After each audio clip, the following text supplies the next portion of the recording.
نحمده ونصلي ونسلم على رسوله الكريم اما بعد فاعوذ بالله من الشیطان الرجیم بسم اللہ الرحمن الرحیم قال اللہ تبارک وتعالی فی القرآن المجید والفرقان الحمید ما جعل اللہ لرجل من قلبین فی جوفہ صدق اللہ العظیم۔ سامعین قدر بحمد اللہ تعالی آپ سارے احباب نماز عصر سے یہاں میلاد کی محفل میں تشریف فرمائے۔ وقت کافی بیت چکا ہے۔ ڈاکٹر صاحب کا آپ نے خطاب سنا ہے، آخر میں ڈاکٹر صاحب نے جو پیغام دیا ہے ان کا پیغام یہی ہے کہ ہر حضور کے غلام کے سینے میں دل ایک ہی ہے۔ ما جعل اللہ لرجل من قلبین فی جوفہ، اللہ تعالیٰ نے کسی کے سینے میں دو دل نہیں رکھے، دو دل نہیں ہے کسی کے سینے میں۔ سورہ احزاب کی آیہ کریمہ ہے۔ تو جب وہ دل بندہ حضور کو دے دے تو پھر بندہ دنیا کی طرف توجہ نہیں کرتا، دنیا کی طرف توجہ نہیں کرتا، صرف ایک حدیث پاک۔ آج المیہ یہ ہے کہ ہم تقریروں میں بھی یہ سارے باتیں والدین کی شان میں سنتے ہیں، ہر چیز سنتے ہیں، لیکن اس پر عمل نہیں ہوتا۔ اس کی وجہ کیا ہے؟ اس کی وجہ صرف یہی ہے کہ آج ہم صرف ایک ہی علم کی طرف توجہ دے رہے ہیں، صرف دنیاوی علم کی طرف توجہ دے رہے ہیں، دین کی طرف توجہ نہیں دے رہے۔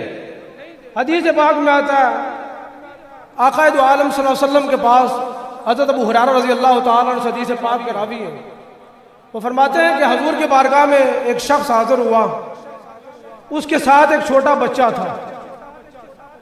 حضور علیہ السلام کی خدمت میں جب وہ بندہ حاضر ہوا تو حضور علیہ السلام اس بندے سے مخاطب نہیں ہوئے، بلکہ حضور علیہ السلام اس بچے سے مخاطب ہوئے۔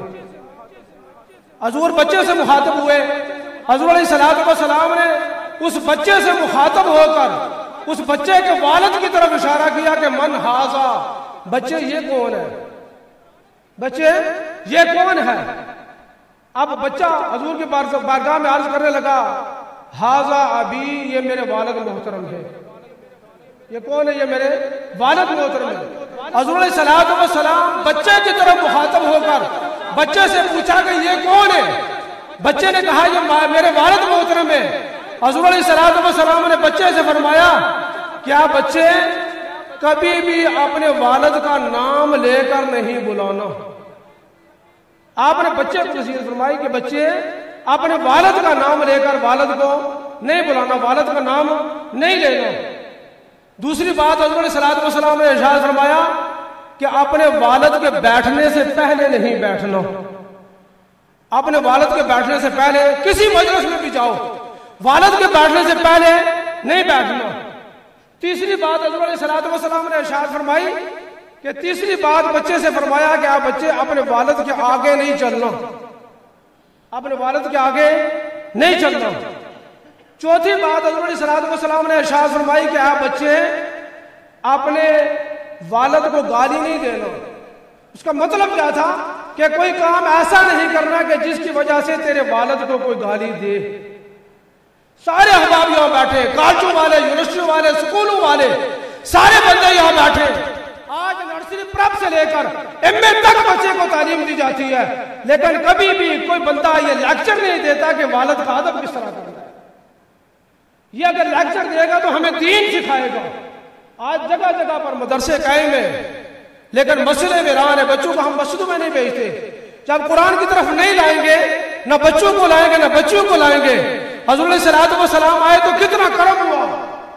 آج حضور علیہ السلام کے فضائل و کمالات کو ہم سنتے ہیں تو کتنا بندے پر کرم ہو گیا ہے کہ ہمارے نوجوان بچے بھی جب صرف حضور کے چہرے کی شان سنتے ہیں تو اپنی جان دینے کے لیے تیار ہو جاتے ہیں۔ صرف حضور کے چہرے کی شان سنتے ہیں نا تو ہر چیز حضور کے قدموں پر قربان کرنے کے لیے تیار ہو جاتے ہیں۔ علامہ صاحب نے آخری نعرہ جو لگایا وہ آپ کو بتا کر گئے کہ انہیں جانا انہیں مانا نہ رکھا غیر سے کام، للہ الحمد میں دنیا سے مسلمان گیا۔ ہمارے استاد محترم مولانا خادم حسین رضوی صاحب رحمۃ اللہ تعالی علیہ، آپ نے جب اس نعرے کو بلند کیا تو ہر جلسے میں یہی کہتے تھے انہیں جانا انہیں مانا نہ رکھا غیر سے کام، للہ الحمد میں دنیا سے مسلمان گیا۔ پھر اس عشق کی وجہ سے، اس محبت کی وجہ سے جب آپ کا وصال ہوا نا آج ہم سکے سے نعرے لگا دیتے ہیں۔ جب آپ کا وصال ہوا، آپ کے بڑے بیٹے سعد رضوی صاحب کی بھی منگنی ہو گئی تھی، آپ کی بڑی بیٹی کی بھی منگنی ہو گئی تھی، تو آپ کے گھر والوں نے کہا کہ ان کی فوراً شادی کر دیتے ہیں۔ آپ حضور کے عشق میں اتنے محب تھے، آپ نے فرمایا کہ کفار میرے محبوب کی شان میں گستاخیاں کر رہے ہیں، حضور کی شان میں گستاخیاں کر رہے ہیں، اور خاتم رضوی اپنے گھر میں خوشیاں نہیں کر سکتا۔ یہ پیغام ہے۔ پھر کرم کیا ہوا کہ جب آپ نے آخری خطاب فرمایا، وجد میں آگے وہ ساری دوریاں ختم ہو گئی۔ پہلے فرماتے تھے انہیں جانا، انہیں مانا، نہ رکھا غیر سے کام، للہ الحمد میں دنیا سے مسلمان گیا، یہی نعرہ لگاتے لگاتے آپ جب وجد میں آئے تو میرا وجدان تو یہی کہتا ہے کہ حضور نے جب اپنا دیدار کروایا تو فوراً فرمانے لگے انہیں جانا، انہیں مانا، نہ رکھا غیر سے کام، للہ الحمد میں دنیا سے مسلمان گیا۔ مسلمانوں، سینے میں ایک ہی دل ہے، وہ دل بندہ مصطفیٰ علیہ السلام جب مصطفیٰ کریم کو دے دے تو پھر بندہ دنیا کے معاملات بھی ہیں، صحابہ کرام بھی سارے معاملات کرتے تھے، لیکن آج صرف سکے نعرے نہیں ہیں، نعرے کے ساتھ بندہ دین کے ساتھ وفا بھی کرے، اپنے بچوں کی ایسی تربیت کرے، بچوں کی ایسی تربیت آپ کریں۔ دیکھیں پہلے کون سا ماحول تھا، ہم بچوں کو قرآن نہیں پڑھاتے نا، وَإِذَا بُشِّرَ أَحَدُهُم بِالْأُنثَىٰ ظَلَّ وَجْهُهُ مُسْوَدًّا وَهُوَ كَظِيمٌ، 13ویں پارے کی آیت کریمہ ہے کہ جب حضور علیہ السلام کی تشریف آوری ہوئی، اس سے پہلے کیا ہوتا تھا کہ جب کسی بندے کو یہ کہا جاتا کہ تیرے گھر میں بچی پیدا ہو گئی ہے تو اس کا چہرہ سیاہ ہو جاتا، چہرہ سیاہ ہو جاتا۔